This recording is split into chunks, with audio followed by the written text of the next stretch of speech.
Welcome to Mixtapes and Tasty Cakes podcast. I'm Bert Lepore. He's Damian Montecarlo. We're hanging here with Angry Mike D, and we talk about music, movies, and so much more.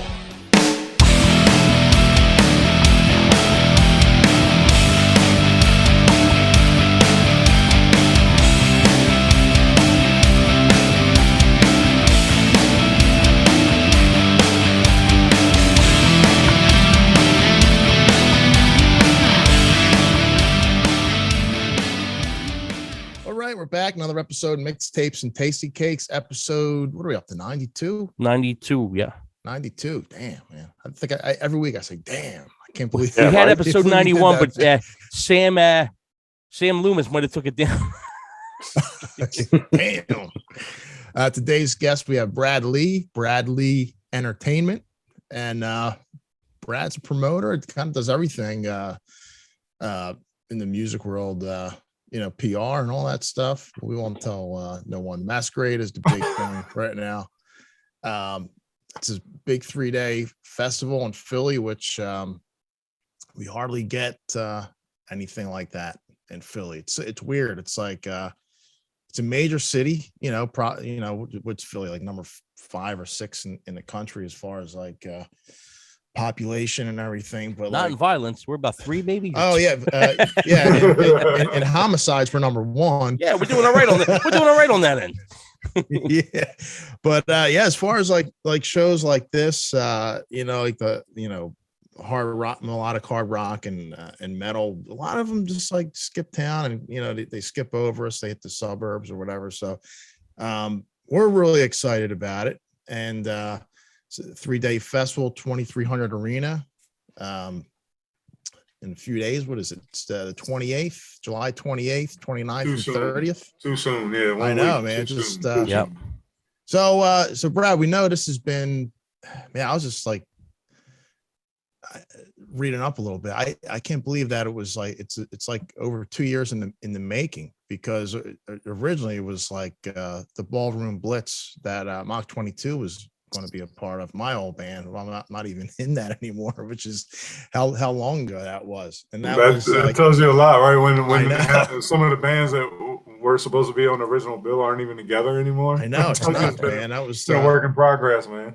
Yeah, so that was that was supposed to be like a week. It was scheduled for originally like a week after the world shut down, which is crazy. It was the 20th of March 2020 is what it was scheduled for. And as you know, that's the week of ground zero, pretty much. I know, dude. It's nuts. When everything happened, Yeah, we were watching it real closely at that time. We were hoping, me and the other guys in the band were like, man, I hope we could kind of like squeeze this in, because we were really looking forward to it. And then, but when you get shut down by the governor, though, bro, like I almost felt important for a second there. Right. Like, you know what I mean? Like this wasn't like, this wasn't like NBC shutting us down or anything. This was like the actual governor of the state of Maryland shutting us down. Right. Like, That's crazy. Semi-important, you know what I mean? Like motherfucker, like we needed the governor to shut us down. Like, you know what I mean? Like, or they were, no, these motherfuckers are going to be bringing glitter with them, Right. I mean, that's pretty much what it was. I mean, like it literally, like they shut us down. Like literally, like I came to town to do the walkthrough like 3 days prior to the event, like final walkthroughs or whatever. Like say, okay, this looks good, stage looks good here, yada yada. And like during that walkthrough was when we got shut down. It was like, I'm looking at Dawn, and Dawn's looking at me, and like a couple other people were there with us, and we're just going like, we're about to get shut down right now. Like, that's crazy. You know what I mean? And like that's literally how it walked in the room like death, dude. It walked in. Did they ever give you a reason why, or? Yeah, for the mandate, for the mask mandate coming in, and for the 6 feet distance type thing. That's back when we really didn't know what COVID really was at that point in time. You know what I mean? Like we knew that COVID-19 existed and that kind of thing, but we didn't really know the severity of it or what would come of it until like later on down the road. Of course, months into it was when we kind of got the whole gamut, if you will, or the whole breakdown of what this thing actually is and like how detrimental it's going to be to the entertainment industry. I mean, let's not, this isn't just to make this like Masquerade or Ballroom Blitz is the only thing affected by this, and I'm sure everyone knows that. But I mean, dude, it's everybody. It's promoters, it's artists, it's venue owners, it's, you know, the whole entertainment industry, period. You know, it held a lot of people's money up for a long time. It held a lot of money up, and it held a lot of dreams up. It held a lot of business up. You know, it held a lot of scheduled appointments up. You know, there's X's all through my calendar that were supposed to be good X's that are now bad X's. I know a lot of you guys are the same way. You know, like dates that you had on the books for like events that you had. You know, that were going to be events that were supposed to pay bills coming up for the next couple of months or whatever that are now not on the docket anymore. And, you know, I think that, you know, some of it is the grand mystique on this industry, like, you know, the way that the industry works and the way that things are booked and yada, yada. You know, there's some things are left to mystique. Some things are left behind the curtain for good reason, right? But then there's other things that like you almost wish were public knowledge so that people had a better understanding of the empathy and everything that goes behind it. Because, you know, like I said, the venue owners, the people that buy tickets, the artists that create the music, the promoters that put the events on. I mean, like everybody plays such an intricate role in this, you know, and everybody's affected on such a level. And it's like, you know, it's a matter of opinion on who has it worse. You know, like, does the promoter have it worse? Does the artist have it worse? Does the supporter have it worse? I think you could almost make a gripe for every standpoint of it. You know what I mean? Because, you know, there's fucked up, points of view to be taken in every aspect of it. You know what I mean? Like it's hard on the promoter, obviously, because we have a bunch of money floating out in limbo that's just kind of sitting there and we don't know what it's going to do yet, right? We don't know whether it's going to break even or not. It's hard for the artist because you don't know until you hit the stage. Unfortunately, nowadays, you don't know whether until you strike your first note whether or not the show's actually going to fucking happen or not. I mean, like, you know, you're up until an hour before a show sitting on pins and needles going, I wonder if this thing's actually going to fucking happen. Yeah, and then if people are going to show up because people are still weirded out, you know? Yeah, you never know. You just don't know, man. And it's like, you know, and there have been, you know, people that have showed up to concerts, you know, with ticket in hand, not knowing that the show was canceled a week prior or whatever. I mean, you know, communication is a major part that plays into it as well, you know, and it's difficult. Like, we try to do the best we can to relay the messages that we need to relay as far as the FAQs or what have you, when it comes to putting on a show of this magnitude and making sure that all the artists know, you know, what time to be wherever and that kind of thing, setting up the events properly, and then making sure that everybody knows what time doors are so they know what time to get there with their tickets. And if you're this ticketing level, then you need to go through this door. And, you know, just even the smallest little details that people would go, oh, I never thought of that. Well, yeah, well, in our positions, you have to think of that. So, like, you know, that's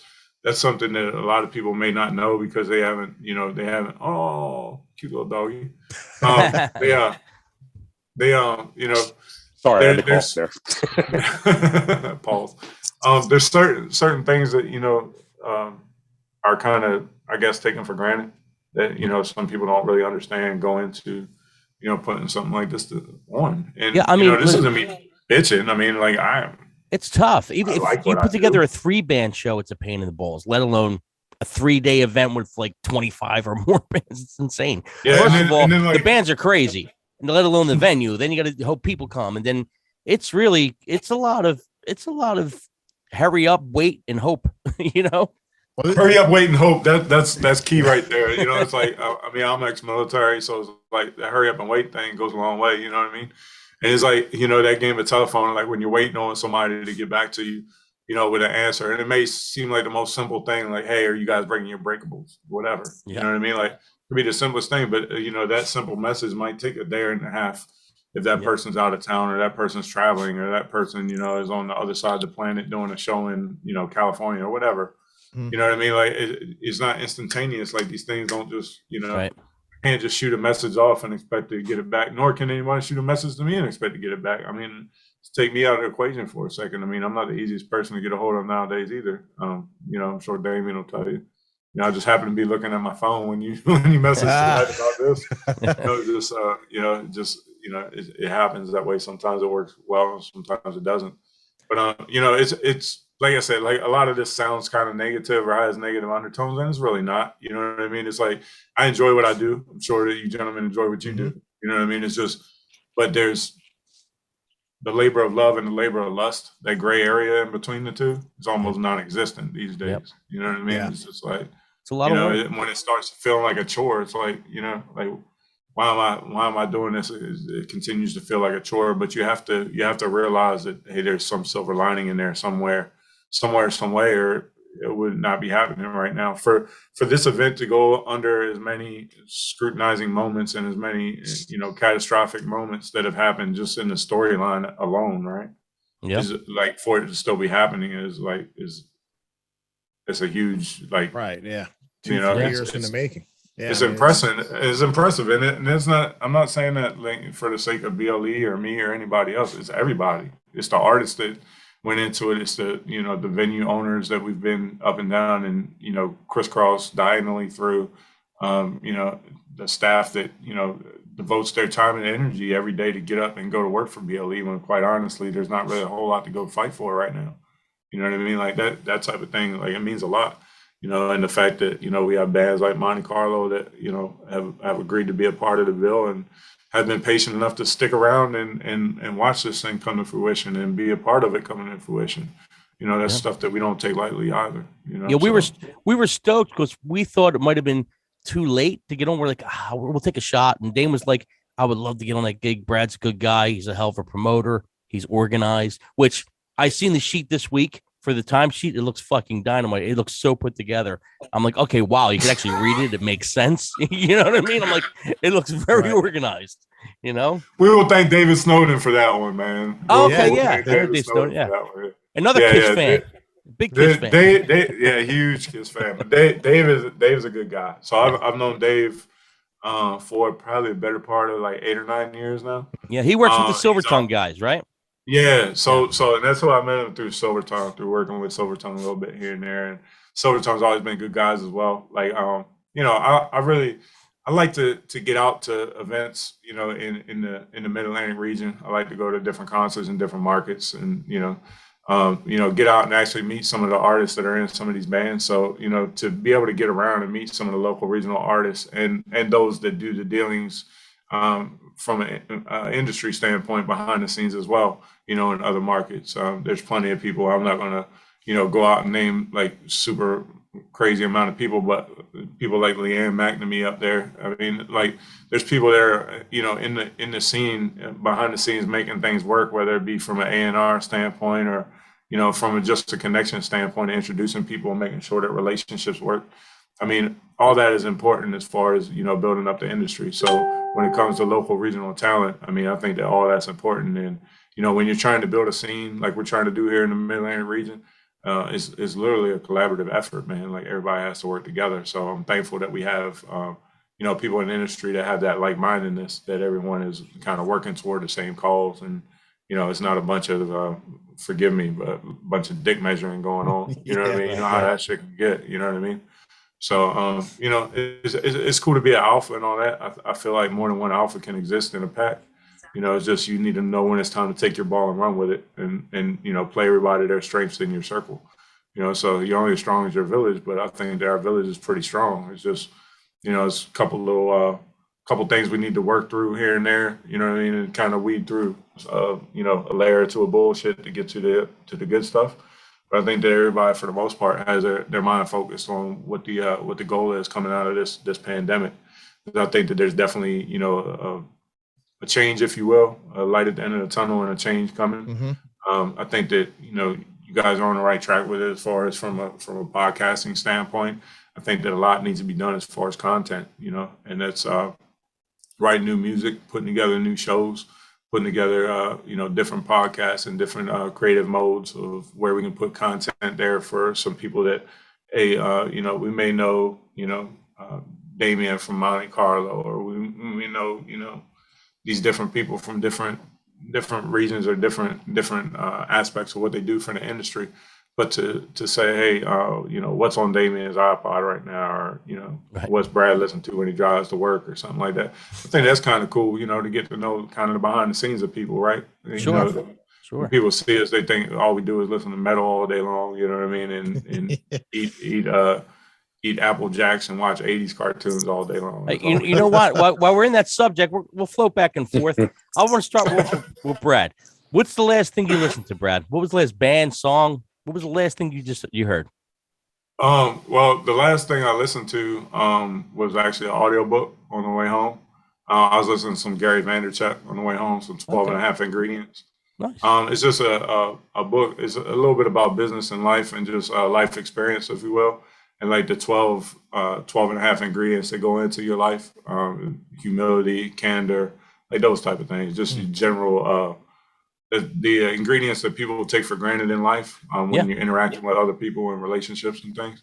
So I've been listening to a lot of audiobooks. I don't like to read, as stupid as it sounds, but I don't like to read because I don't absorb it. If I listen to it, I hear like it. the Yeah. audiobook It's format or almost like when whatever. somebody teaches you how to do something. It's easier if you do it yourself as they're teaching you. Then I'm like like that music, way. bro. I'll never remember. Yeah. Yeah. It's like music. Like I'm not gonna look at sheet music and remember, the Right. cadence of the music. Right. But if you show me a da da da da da da da da, I can remember that. You know what I mean? Right. It's Yeah. the pattern. You know what I mean? Yeah. So it's that whole thing. But yeah, I mean, like when it comes to music, like you wouldn't believe it, man. Like one of my biggest bands is Heart. I'm a huge fan of Heart. I love Ambrosia. Frankie Lyman, Frankie Valli. Oh, the old stuff. Yeah. The oldies. Yeah. But I like newer stuff too, and I listen to Yeah. hip hop from the '90s and stuff. Yeah. I like Wu-Tang, and of course I love Biggie and Jay-Z, and all that. You like it all? all. Yeah. You like the whole spectrum. It's Dude, really it just has a to fit mood my thing. mood, man. It's a mood Yeah, thing. it is. It's a mood thing. If I'm leaving work, like I want to unwind or whatever, I'm listening to Smokey Robinson or whatever. Yeah. You know Like what I mean? I break Going to Mike's work balls out, all. listen. I break Mike's balls all the time because Mike will go a little off centered with some stuff, but he finds some good shit sometimes. Shit that I would never even like. There's a band I talk about them on the show all the time. Church of the Cosmic Skull. Man, unfucking believable. And it was a band that Mike just tripped over and said, "Yo, you'll probably love these guys." And I put them on. I'm like, wow. Amigo the Devil's another artist that Mike discovered, and it's like he comes up with this wacky shit because he'll look for the odd, sounds like, and then he'll go in that fucking rabbit hole for 3 hours and then come out and say, you know what, this? though? And my thing, it's like you hear so much mainstream music, you're at work, you hear the radio and everything, and that's all you hear. And you just get sick of it. Even if it is a good band that you don't hear on the radio that sounds like that stuff. And it's like, I don't want to hear it anymore. I got to just break free from that. Listen to something Sometimes that's, you do, it might not be always pleasing, but it's somebody doing what they want to do. Right. Right. So what's the creative last freedom. thing? Yeah, exactly. What's the last thing that you listen to? Me? Yeah.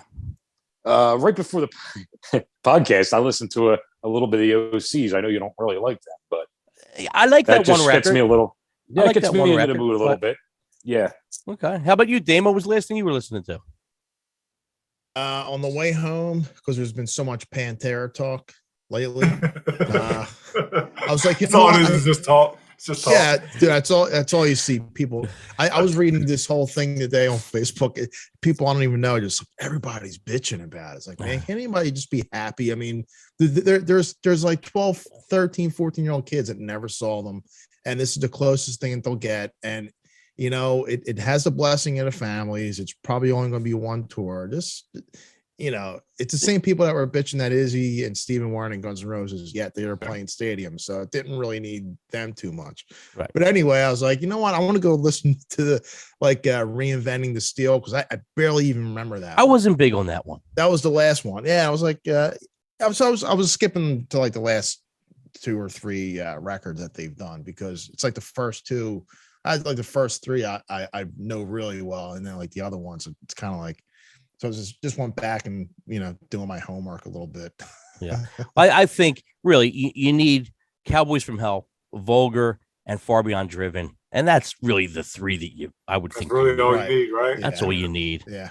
Yeah, that's all you need. But for me, I'm on a huge Crowbot kick. I fucking love them. I don't know how many of you guys know them, but Crowbot, unfucking believable.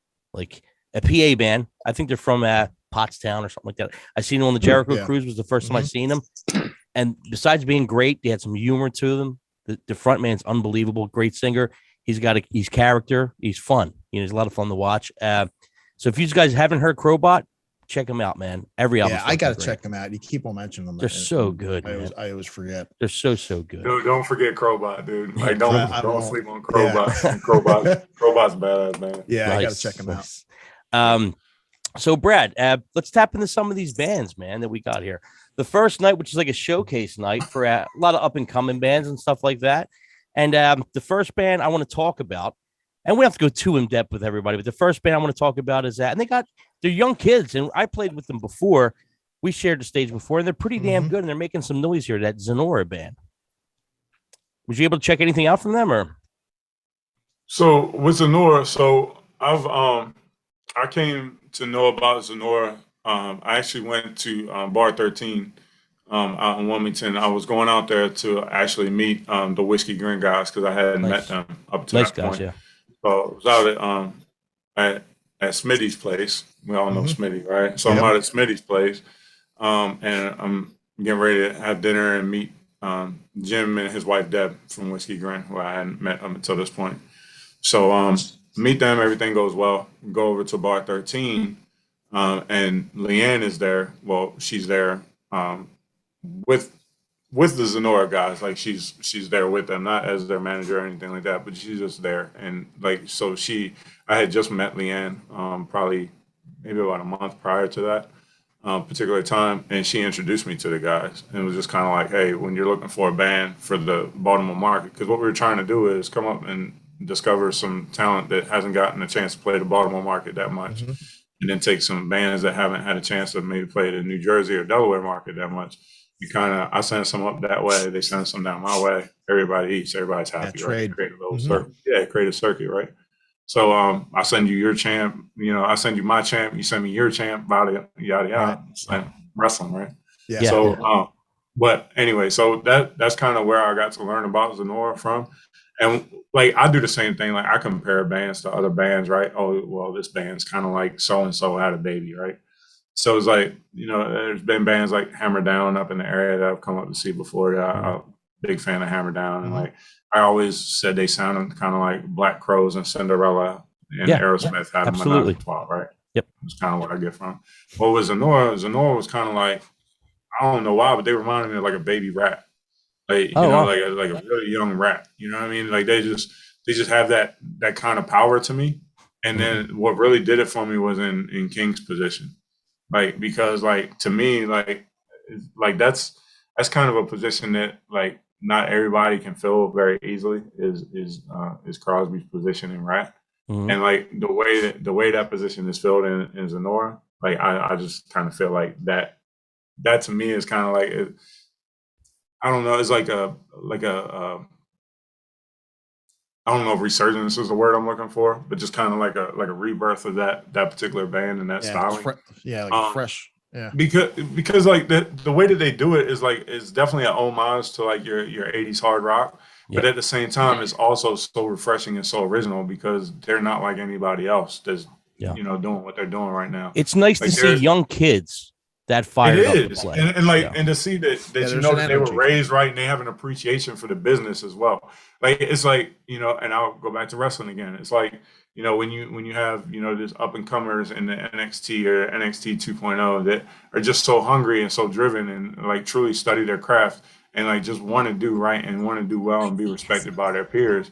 Like it really should be that simple. Like anybody that's in the music business anymore for financial gain, it's just one of two things. They're either fucking incredibly stupid or incredibly fucking misinformed. One or the other. You know what I mean? Like it's like it's like you were touching on earlier. I mean, it's the creative outlet. You know what I mean? Like it's it's to get the creative juices flowing and to be able to express yourself in a different level than you can any other way.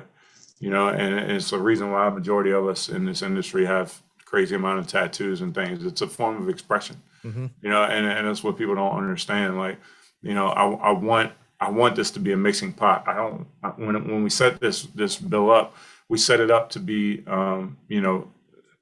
all different age brackets as far as, the artists go, all different subgenres of rock. Although it's a rock festival, there's different subgenres, right? I mean, you got Green Knuckle Material that play nothing like anything anyone else does. Montecarlo is in a class all their own. Zenora's in a class all their own. You got Ryder from New York that's in a class all their own. You got bands like your Love in Chains or your Steel Cities on the bill that are more of a melodic type rock. So there's so many different different classes of artists. You have your nostalgic bands, but you also have your bands that have been around a while that have new material out as well. So that I truly feel like when we put this together, we put together something that's a little bit for everybody. And to not include a strong band like Zenora, that's an up and coming talent, and like a younger band, much like Montecarlo as well. To know that there's those kinds of bands out there in this market, and to not put them on a festival like this would be a total travesty, in my opinion. Yeah. I mean, like going through that, especially I'm still looking at the first night. You got Whiskey Grand's a great powerhouse trio. I mean, unbelievable musicians. Steel City's really good. They're very melodic. You know who I'm really interested in seeing? And I've been friends with him on Facebook for a long time, but I really don't know him. And I finally watched the video from him yesterday. Kor Razik, if I'm saying it right. He's interesting. My old band, going way back before Mach 22. This is probably 10 years ago. Juliet's Vice. Me and Kor we were going to trade shows. So he got us to play up in New York with his band, Kor Razik, and then I got him a gig playing with us down Atlantic City, and then something happened where he had to cancel that day or something. But we stayed in touch over the years. We're trying to link up. So this is actually my first time seeing him since we played together in New York 10 years ago. But his bass player is this kid Liam, and he's from the Philadelphia area, and he's got to be like 18. And man, that kid, he will come watch Mach 22 rehearsal, at the School Rock where we used to rehearse at. Man, that kid's got like the spirit of rock in him, man. He's like totally something you can't teach, man. Like that's he's totally into it. I mean, he that kid's a lifer. So when I saw he was playing with Kor like a couple months ago, I was real happy to see that, because now he's playing in an original band, out there doing it. So I'm really looking forward to seeing that. And he's another guy. His artwork looks unbelievable. All his stuff looks good. I never seen him yet. Besides the one video I watched yesterday, I knew. Yeah, it's like online. shock rock type. Looks great. The T-shirts always look good. The stage stuff looks good. I mean, he's got his stuff together. Yeah, he does. It looks great. It looks really. Yeah, good. It was pretty cool. Mike checked it out. Yeah. Marketing's everything. Like you have to be able to market. If you can market your band, come up with a good logo, a good concept on stage, like do like probably 65-70% of your work is probably just about done at that point. If you have something you can market and just walk out on stage, because like majority of people don't really know what they're looking for before you hit the stage anyway. Like that moment, that first moment you take a step on stage, like that's your moment of selling your first, that first impression. You know what I mean? You're either going to sell a T-shirt and a CD or you're not. And that's pretty. People are going to make that determination before the first song even ends. Yep. And I will say, the crowd, and we're thinking the crowd that you're going to get for Masquerade, it's such a, how do I explain this? It's such like it's a hardcore crowd as far as fans. Like they'll buy the T-shirt, they'll buy the CD. The people that are going to that, like Dame said, it reminds you, it's probably going to be a lot of the people that do the cruises and stuff. People that are really into it. They're not just going to be fly-by-night friends coming down. Like Dame said, we're going to see a ton of people that we don't even know. He's like, it's going to be good for, because this is our area. And he's like, we're not going to see the same people. We're going to see total different faces, which is, I love seeing the same people, but it's always great to see new faces. And when they're into it, it's awesome. It'll be cool playing in our hometown, but in front of a different crowd. Yeah. Well, it's kind of been that way for us for going on 5 years now. We kind of built our crowd off of niche in the very beginning, because we did that sleazy slimy Sunday the day after M3, if you will, the kind of like hangover show or whatever. So we kind of built into that crowd to begin with, like from our very first, our very first tour of duty, if you will, like where we went out for our first show, we put it right in Glen Burnie, like right outside of Columbia, to target that audience. And at that time there was no third day for M3. They weren't doing that, they weren't doing the third day of M3, or at that point in time, they still hadn't of yet came up with that Sunday rebel rock, if you will, Southern rock. Right. They haven't been doing that, so I knew that there was an opportunity, because Dave, as you know, was doing the pre-parties on Thursday, so I knew that Sunday didn't have anything, and there's a lot of bands and a lot of people that are still in town for that remaining day. So what do? We come up with Sleazy Slimy Sunday. But as fate would have it, then M3 goes, okay, well, I see what you're doing here, so we'll just have a third day, and then there's no more Sleazy Sunday. So I mean, it is what it is, but at the same time, like we knew that going into it when we kind of built that niche market. We have been going on, my wife and I have been going on Monster Rock Cruise since the beginning. 2012, I think, was when they had their first one. So we've been around that crowd for a while. They know who my wife and I are. We know who all of them are. So that kind of also kind of guilt by association type thing. We started, hanging in that crowd. A lot of them are our friends. So therefore, it just makes sense that like at a lot of BLE shows, you see a lot of the KV Mob, you see a lot of the Monster Rock Cruisers, and at Monster Rock Cruisers, you see a lot of, BLE and a lot of other band supporters as well. So I mean, I think that I've looked over it like forward, backwards, and sideways, I guess you could say, and I've come up with mostly good things about it. I mean, I think it's important that we get out and support each other's endeavors. When it comes to business, I don't have any issues going to see any other promoters shows, and I don't think that any other promoter should feel uncomfortable coming to see mine. Just like there's artists that go out and support other bands. I think you should. You need that. You know what I mean? And it keeps you creatively competitive.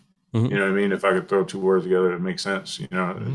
It's one thing being competitive. It's one thing being creative. But when you throw the two together, it's okay to be creatively competitive. You know what I mean? Like it just, to me, like it's not about going out there and wanting to see other bands fail. It's wanting to see other bands kick ass, so that inspires you to kick ass even harder. Make you better. Yeah. You know what I mean? Like that's how it should be. Like if I see, Larry, or I see somebody promote a good fucking show, or I go to an M3 and I'm like, damn, they fucking nailed it. Like I didn't, I know what to look for to know if it's a shit show or not. Like as most of us do, if we walk into a kitchen, we know where to look for the grime, right? But it's like, if I can walk out of there and go, damn, like they nailed that fucking show. And I've been at plenty of shows where I'm like, I walk out of there going, holy shit, there's hope. You know what I mean? Yeah. That's kind of where I want to leave at. And look, man, like if Masquerade, and I've thought about this too, if Masquerade ends up being the last BLE show, then just so be it. You know what I mean? But like we want to go out swinging, and as it stands right now, do I know that for sure? No, I don't. I don't know that there'll be another BLE show. I don't know that there will. I don't know that there won't. All I know is that on July 28th, 29th, and 30th, we're bringing Masquerade to Philly, and our intention is that it's an annual event. And the only people that will be in control of whether or not it's an annual event is the people of Philadelphia. Yeah. So the people turn out, right? How did you hook up with, I'm assuming you hooked up with Roger at the arena. So when I hooked up with Roger, so I was actually at the end of my rope about venues. So Leanne McNamee, she messaged me and she goes, hey, I got this venue in Philly that's interested. I talked to the owner. They've done a full remodel on the place, and you need to come down and check it out.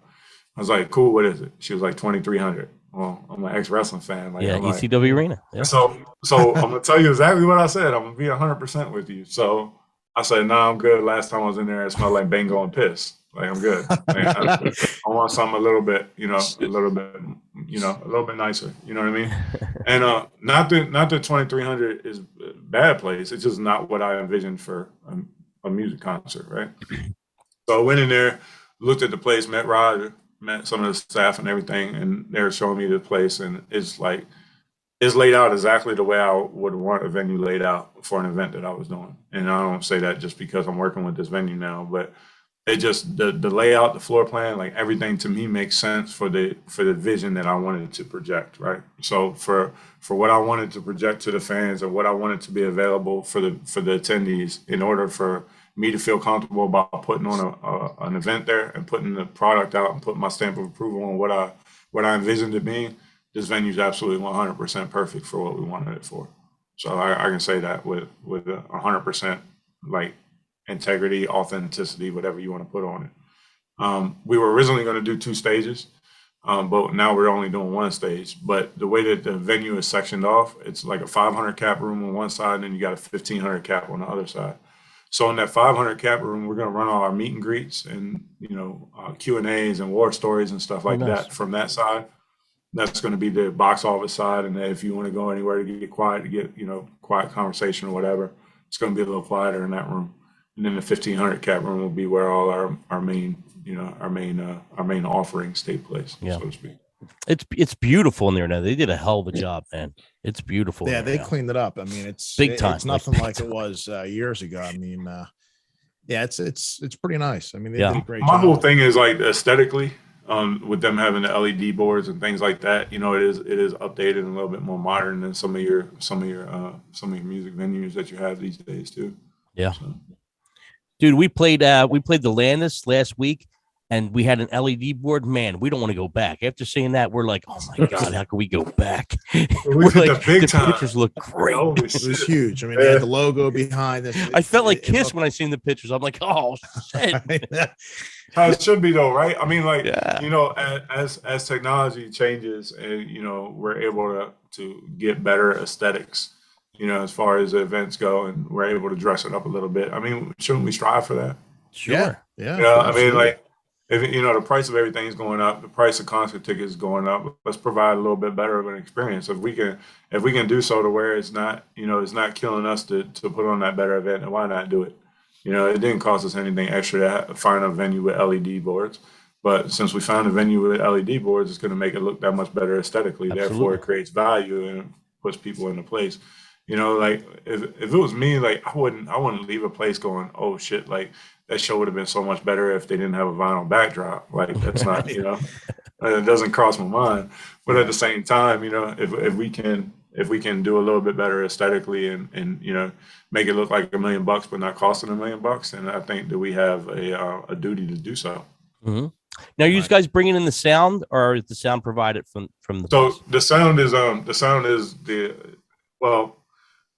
they're bringing in extra equipment to use, but the sound is the people that run it's a house production. Okay. So the team is house production. Yeah. So they're aware with operating with all their equipment that they have, Mm-hmm. there. So we're not going to have anybody in there that isn't aware of the equipment and familiar having with issues, stuff, functioning and that kind of thing. So yeah, and we have them in there right now setting up the stage and everything. So they're in there days ahead of time setting everything up. So we should have plenty of time to run everything and test everything to where we don't have any kind of hiccups. And if there are any hiccups, then we have enough time to be able to take care of them in appropriate timing. So yeah, and the promotion end, I mean, just being on just the Facebook end, and even I guess on some of the Instagram stuff, they're promoting, man. People are promoting this. I mean, it's all over.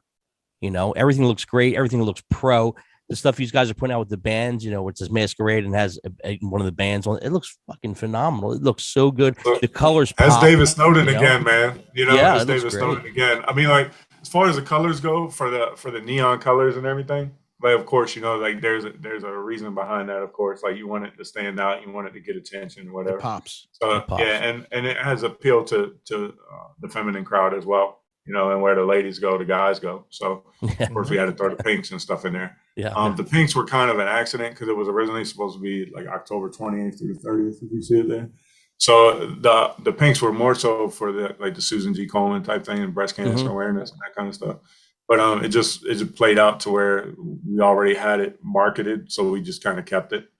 So the event shirts will be kind of like, instead of the pink, it'll be more red and black feel for the men. And then the band's listed on the back, and then for the women, it's going to be the hot pink with the bands listed on the back and hot pink. Nice. So we have the reversal effect there. But I mean, like David was the one that came up with the idea of all the movie quotes and the Bart Simpsons and the Scooby-Doo.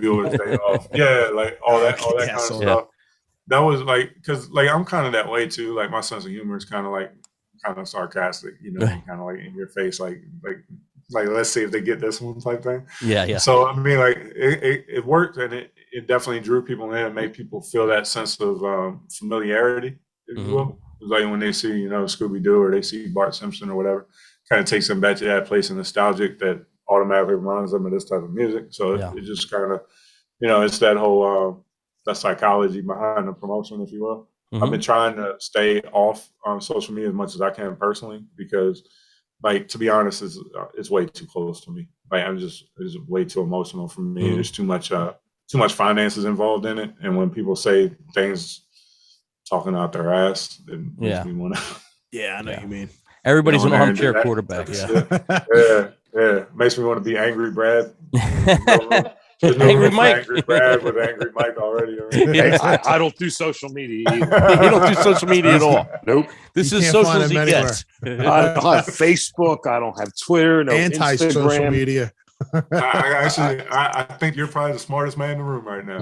Probably, yeah. Probably. I stay away from all that stuff, man. Yeah, I hear you, man. So, Brad, let me put you on the spot here, and you know, Okay. out of all these bands, now I'm sure you like all of them, but out of all these bands, who are you most Montecarlo. excited to see? Who are you most excited to see?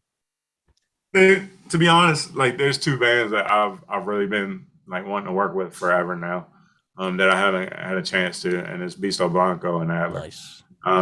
Like Ari and I have been friends for a while.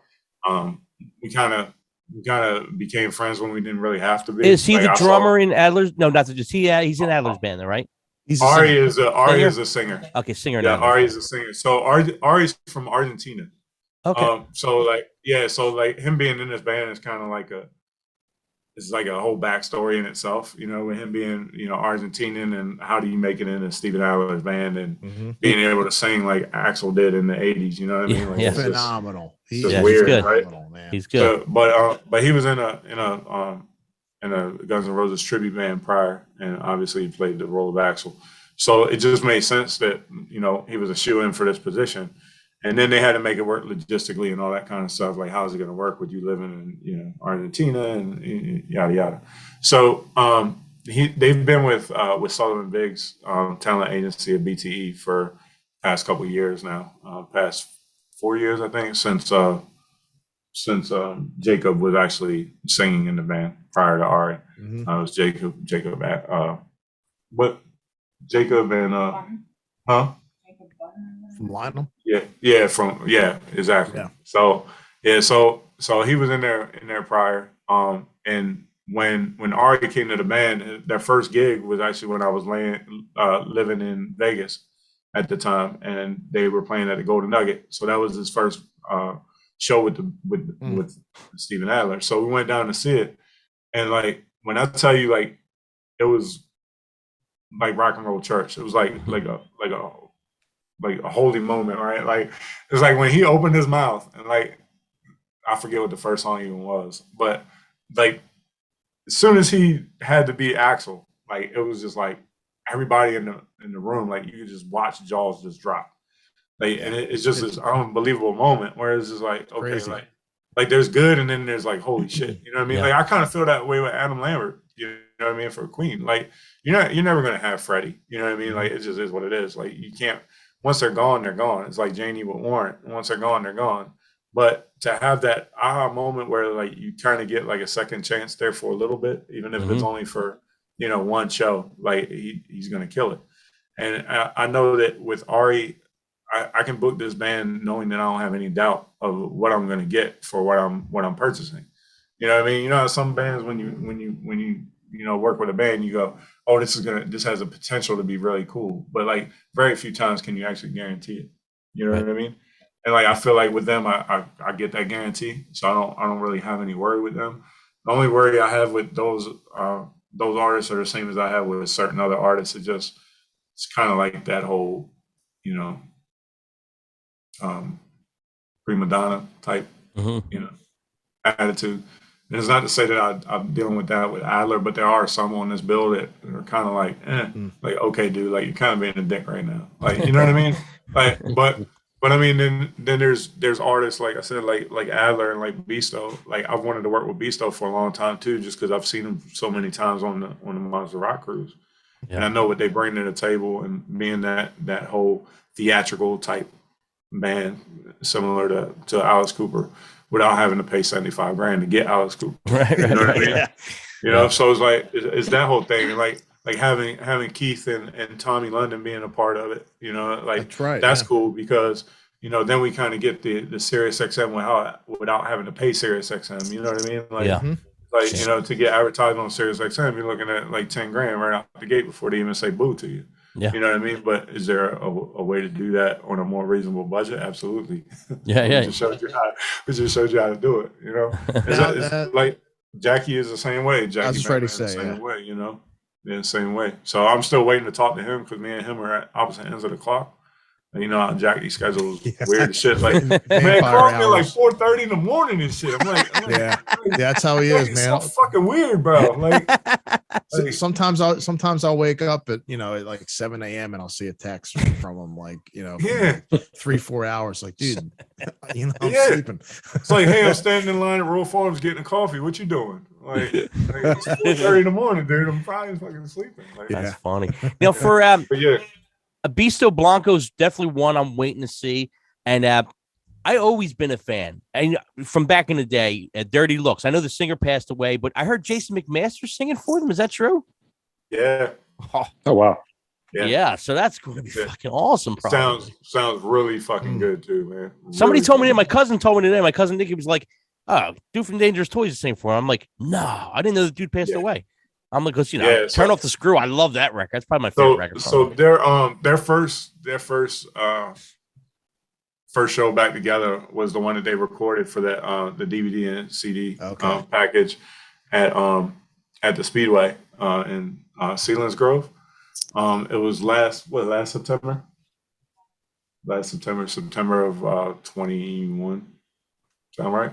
Yeah, something like that. So anyway, but yeah, that was their first show together with Jason, and like we were, maybe 4 or 5 rows back or so. First 3 or 4 songs, I was like, I don't think sound had them dialed in or whatever. But man, by like the 4th song or 5th song, I was like, holy shit! Like, I mean, it was, they're, it's probably a good fit for him. They're gonna surprise some people, man. I'm telling you, like so. Not to take anything away from Thursday or Saturday, but Friday's lineup is fucking incredible. Yeah, Friday's like anybody that like. I'm sorry to say it, but I'm just gonna go ahead and say it. Anybody that talks shit on Friday's lineup is just fucking just looking for a reason to fucking bitch, dude. Like point blank. Like I don't know what else to tell you, man. I don't know what else to give you. Like. The Friday lineup is ridiculously good. It's nuts, dude. Like to be honest, like if like I'm looking at that going, man, if there was a way that I could like have an out of body experience just for one day, it would be that day, just so I could like see that concert just as a concert goer and not see everything else that goes along with it. Because like I mean, I guess that would be the major downfall to doing what we do. Like we didn't ever get to see it from any. You can't enjoy it the way you should enjoy it. You know what I mean? Yeah. It's like damn, like you totally killed that set. You know what I mean? And like you feel good about it, but like you're not seeing it through. Well, dude, it's like when you get married, you have this big event and it goes so fast, and you put so much work into it. You're like, oh, it's over. Everybody's like, oh, great time. I'm like, I don't remember fucking nothing. Yeah, exactly. The marriage or the wedding. Now, they tell me something about we're supposed to have sex after this or something. Like, where's the sex after? Sounds good. I remember signing up for some sex. Like, that's my wife sitting over here laughing at me. Good stuff, man. Dave, you got any questions for Brad? Well, let's talk about. Well, we talked about the lineup Friday. I mean, also we have you got Pretty Boy Floyd, you got Spread Eagle, who is localish. Tokyo Motor Fist is localish. We know all them guys, yeah. I mean, like that's another thing. Like being local and regional. Like I mean, it's pretty much everybody here, with the exception of maybe 3 or 4 bands are flying from west to east, but majority of people are all East Coasters at least. Yeah, So it's amazing. Like you don't realize how many are actually from this region here. I mean, when you think about this genre of music, you typically think about West Coast. You know what I mean? You don't really think about even Florida, just Florida alone. I mean, you take how many of these bands are in Florida, and like there's a ton of bands relocating to Nashville right now. Mm-hmm. A lot of bands moving out from your LA and your Vegas, moving out to Nashville now. I know that Tom Kiefer and a couple other ones are in Nashville now. So I mean, it's it's that whole thing, like trying to get lightning in a bottle and logistically make everything work. And as we stated, 2.5 years of putting this together, and we've kept, excuse me, with the exception of 2 artists, we've kept everybody on the bill like that. That's insane for that to even be a thing. You know what I mean? Like, it's 30 fucking bands, and you're trying to keep them all under contract for 2 fucking years. Yeah. Through a pandemic. Tough. Yeah. Yeah, especially with the whole pandemic thing, and and who could that's tour, the wild card. It's tour, like, I mean, it was the pandemic. Like we can look back on it and like know what we know about the pandemic, right? I mean, we're not all going to get into like the numbers and all this and that and like what we've been through, because we all know, right? But it's just the shit that has happened on a scale of, the bad shit that happened. Like, there is no reason for any of this shit to still exist right now, but it's still existing for some reason. You know what I mean? So like, so we have to see it through, because obviously it's here for a fucking reason. You know what I mean? Like, I mean, it's been tried to be killed off fucking 10 ways to Sunday by now, and it's still going on, and people are still excited about it, and artists are still wanting to get us to go and wanting to get there and perform and see this thing through. So like, to me, like, that's the highest compliment, dude. Like, seriously, like, because like, any other promotion or any other event, there's been a lot of them that have given up or that would give up by now. And the fact that we haven't, I mean, I think that says a lot about the people that we have involved. You know what I mean? Like, take BLE and take Brad Lee out of the equation. Like, what about everybody else that have sacrificed their blood, sweat, and tears to make this thing work? I mean, it's, people see the shares on Facebook and the BLE sharing shit, and, the posts that go out, but behind those posts, every single person that either sees it, clicks on it, interacts with it, or has something to do with it, there's so many more people that are involved in just that one-dimensional post. You know what I mean? So if there's one thing I would like to leave people with to take away from this event, is the fact that like so many moving pieces went into it, and so many people's blood, sweat, and tears went into it. So before you put any disparaging things out there on social media regarding this event or anybody else's event for that matter, think about the people that sacrifice what they time away from their family, money away from their family. And again, this isn't just talking about BLE. It's talking about Montecarlos of the world and everybody else that's trying to keep this industry afloat. Take that into consideration, because we truly do this so that we all have something to give our additional time, if we have any additional time. It's something to break us away from our 9-to-5 bullshit lives. You know what I mean? Is this kind of thing. So we do this for you, but at the same time, we do it because it's in a way an outlet for us as well. Absolutely. Very well said. I totally agree with all that. Yeah, I don't know if it was well said, but we got it out. I don't know if it's the most eloquent thing I've ever said, but I'm with you. I'm with you, though. Nah, it's ain't eloquent either. It's been a long on time. a high school education, you only give it so much. You know what I mean? Stamo. People have been waiting for this for a long time. I mean, just to go out and and see people again, and with no mask too. I mean, like that. That's going to be good. To get a chance to be able to see people and actually know who you're talking to for once. What I mean? Yeah. Right. And this is a big event for our area. I mean, there's a lot of. I mean, the fucking Killer Dwarfs. Come on, like I was like, what? And I felt when I went to down to Philly and I saw you a couple of weeks ago, Damien. I mean, we were kind of talking about that, and just the whole vibe down there for that stadium tour, a couple of weeks ago was just insane. And the same thing in Hershey when I was in Hershey a couple of weeks ago, or last week, I should say, for the Hershey stadium tour. I mean, just the vibe, you know what I mean, and being in that environment where people are excited about music again. Like you can feel that shit, when you walk up to the venue before you even get inside. Like, people are excited about this shit again, and like. People who got their acid wash jeans and cowboy boots on and shit. You know what I mean? And like, they're ready. So it's definitely exciting, and it feels good to be one of the people that has a part in bringing some of that back to the area. But this is my first gig doing it. In Philly, like first big gig that we're doing in Philly. The first show that we ever promoted, little history fact, was in Philadelphia at Dobbs. Was Eric Martin and Kick and Valentina. Was the first BLE show we ever did. So Kick and Valentina their show got canceled by a promoter in New Jersey.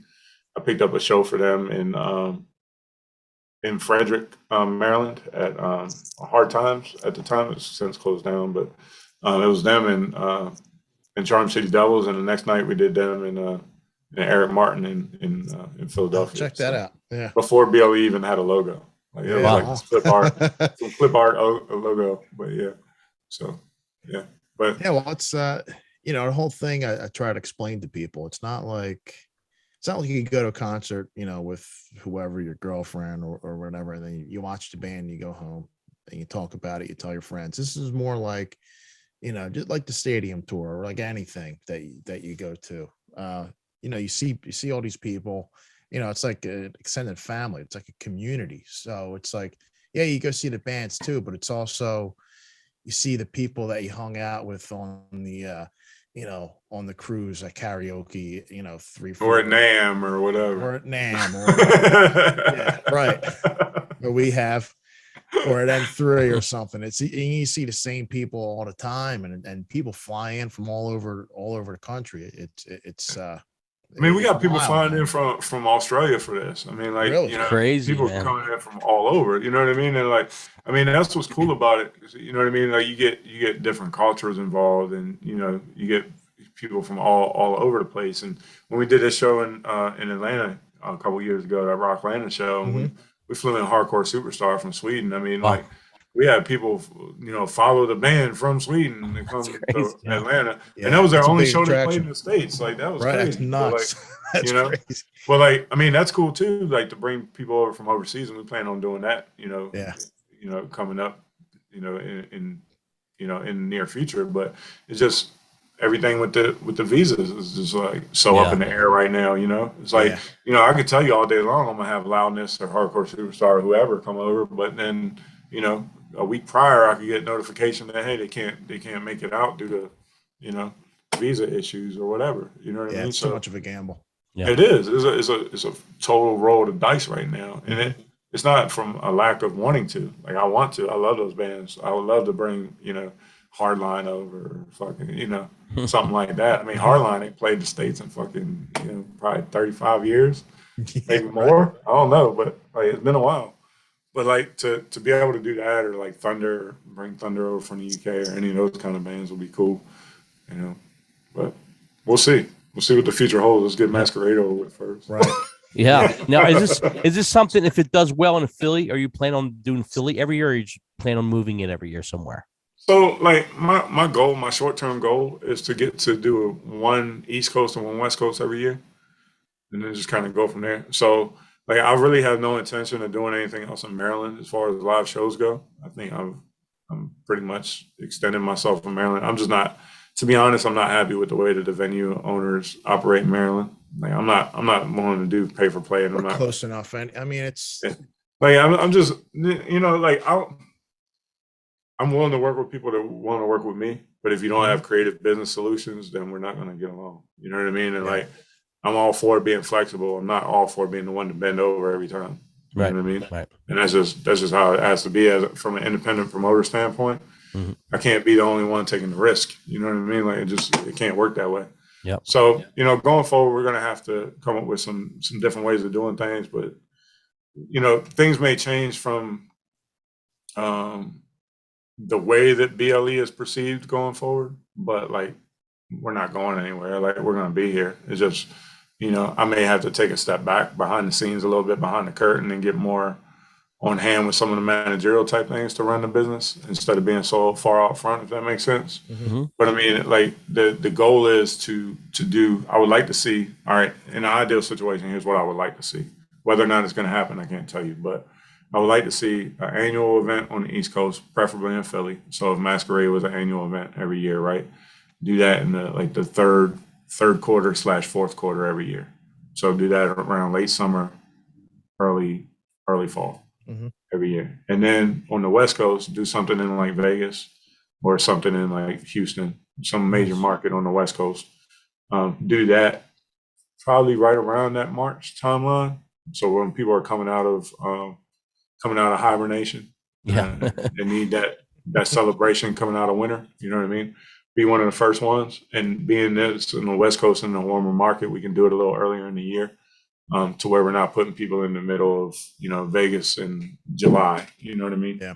So, it works out good because people will be wanting to get a little bit warmer climate on that time of year. And then in the fall, people will be wanting to get away from the hot and come east. So, Right. so the goal is to have 2 annual events running simultaneously, one for the East Coast, one for the West Coast.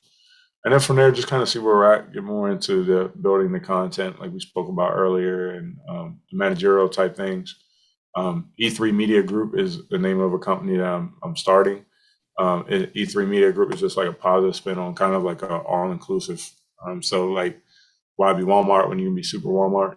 So like kind of having distribution, managerial, marketing, everything under one roof, so that we can offer all those services to the artists, so they don't have to go anywhere for outside services. And anyone that comes in with any kind of intellectual creativity, let's just say, it gives them the ability as an artist to kind of choose their own fate as well, and kind of build with the company that's going to be backing them.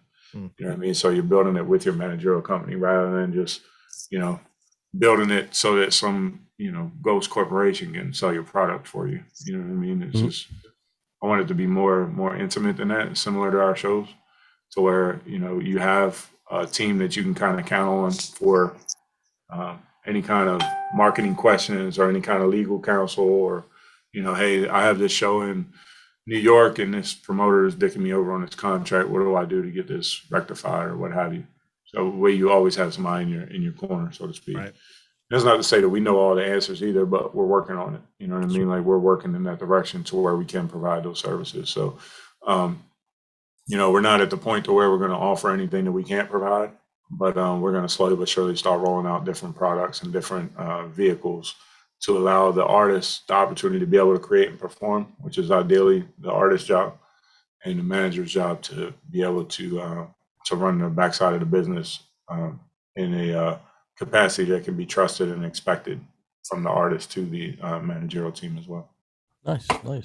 I mean, I know we're looking forward to Thursday. I think it's going to be an awesome night. Well, 3 nights. Friday night should be a banger. Saturday night should be cool also. And I'm definitely looking forward to checking it out. And I mean, Brad, do you want to let everybody know where they can get tickets and stuff like that? Sure. So tickets are available in 2 different places primarily. So 2300arena.com is the arena's website, and that's their home ticketing office. That'll take you directly to the venue. 2300 Arena is the venue. 2300arena.com. You go in there and click what tickets you want. We have different ticketing levels. We have GA, we have VIP, and then we have Balls Out Blitz. Balls Out Blitz is closer to the stage and kind of like a bullpen type sitting. Stage right, stage left. There's a catwalk that runs in between the middle. So you'll be positioned in the closest 50 people to the stage on each side. So we have enough room for 100 people to be pushed up close. And behind that will be your VIP. And then behind that will be your GA for anyone that has just GA. We do have single day tickets, and we do have 3-day tickets available. Second place you can find those tickets are at BLERocks.com. That's our official website for BLE. And then if you have any questions, feel free to hit us up on social media under the BLE page or the Bradley personal page, and we'll get back to it at our earliest convenience. If anybody has any questions, going forward, there's also a email address. It's info@BLERocks.com, and you can place any kind of generic questions there as well, and someone from the customer service team will get back to you. Awesome. And we're going to be there as Montecarlo on Thursday, and through the weekend, we're going to be there also as Mixtapes and Tasty Cakes. Hopefully we'll take some pictures with some people, talk to some people. And the following week, maybe we'll have a couple, we'll definitely have a recap of Masquerade. Maybe we'll even bring you on again if you want. And talk I'd be about more than willing to come back on, man, for sure. Awesome. Like I'd be more than willing to come back on. We're going to have some cool things going on there too, as far as press goes. We have some documentaries being shot there for the Hammerjacks remake documentary as well, and some behind the scenes BLE stuff for future projects. So we want to make sure that we get you guys involved in that as well. Awesome. Thursday, as we stated, is an artist showcase. So Thursday is going to have a little bit of a different vibe as Friday and Saturday would. Mm-hmm. And there's reasons for that. Everyone that we have on the artist showcase is, much like everyone on the Artist Showcase has eyes on BLE. BLE has eyes on people on the Artist Showcase as well. So, so just so you know, if you can read between the lines there. But it starts with one, and we're extremely excited to be working with Montecarlo, and we're extremely thankful for the opportunity to come on and discuss, marketing and promotion from a BLE to Mixtapes and Tasty Cakes podcast. Yeah, dude, breakdown as well.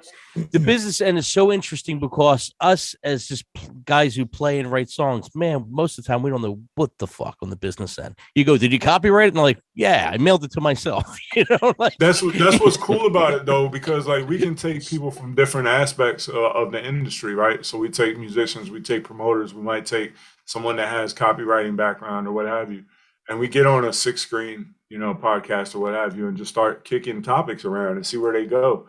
But I mean, I think that's how we all get a better understanding. It doesn't all have to be a debate. We can debate like men and kick things back and forth, and that's how we truly get a chance to understand each other from different levels. Like, I mean, if somebody tells me, SVT, Ampeg, and Marshall, like I'm like, all right, like I have no idea what the fuck you just said. You know what I mean? But you tell me stuff about promotion, I understand it. Just like, if I tell you about equipment, like, the difference between a Marshall 2000 and a JCM 900 or what the fuck ever. I couldn't, other than the fucking what I just told you. That's about as far as it goes for me. Yeah. Like, yeah. Like, you need all this shit on stage right and stage left. Yeah, I got you. Whatever. Right. Yeah. Yeah. So yeah, we can keep each other honest as far as that goes, man. Yeah. So, yeah. I think that's good. That we're able to have those kind of conversations and not be like, oh, you fucking idiot, you don't know what a JCM 900 is. Like, yeah, you fucking idiot, you don't know the difference between listen, it's the beautiful Perrier and Evian water. It's the beautiful mix. It's the beauty, and like, listen, I've been doing music since I was 16, and I can't tell you shit technically. I just do what I do. I don't know. It sounds you're singing major and minor. Wonderful. I have no fucking clue what I'm doing. You know what it's supposed to sound like, right? Yeah. Right. Like just like I have the vision for the way the event's supposed to look. Like I could tell you what it's supposed to look like, but as far as like how to get you to that finished product, I don't have no fucking clue. Right. Like, here's the idea. I'll know what it is when I see it. Make it happen. That's it, man. Make it happen. Make it happen. Dude. Bradley, thank you so much for coming on the show. Yeah, looking forward to the week I after. truly had a good time, man. I appreciate you guys for having me, man. Dude, thank you. Yeah, we definitely want you to come on the week after. And, I think it's going to be successful. I think it's going to be a great 3-day event. And we're happy and honored that you actually asked us to play it. And we're looking forward to going out there and, having a good gig, First of many, man. Like, it was supposed to be it was supposed to happen before this with that Tantra gig and everything that didn't happen because of the car accident. But I'm glad that, everything works for a reason. I'm not going to, sit there and hash out, the past and that kind of thing. All we know is going forward, what direction we're going forward. And my only request is that next time I'm on, you can tone down that angry Mike guy a little bit. Man. He's quiet tonight. Yeah, Mike's quiet tonight. He doesn't look so angry to me right now, man. Yeah. That's what everybody says. we told him to tone it down a little bit. Yeah, we told him to tone it down a little bit. We got to pick a topic where he's really getting miserable about it. It's great. We're really animated about it, right? Yeah, we got to dig into this, man. Run that guy through diagnostic, find out what makes him tick, man. Oh, it's easy. Once you find that button, it's pretty easy.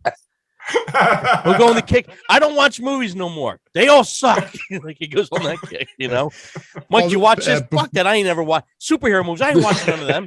They make 3 of them. I ain't watching no more. Remake. Don't ever make a remake, I just threw a hammer through my TV. I don't need my TV for anything. Yeah. Before he came on, he was bitching about underwear. Yes, he was. You missed that. Well, I'm thankful that I missed that one. Mixtapes after dark. Hey, how about it, man? Holy shit. Yeah, you'll get him going. We'll get him going next time. Kind of tasty Angry Mike and his angry underpants. Angry underpants. No cream filling, man. He's upstairs on my second floor. I hope not. All right, guys, we're Mixtapes and Tasty Cakes. Bradley, thank you so much. Well, we will see you guys. See you Thursday. Thanks, Take care, Brad. Thanks, so brother. All right, much love, guys. Take care, man.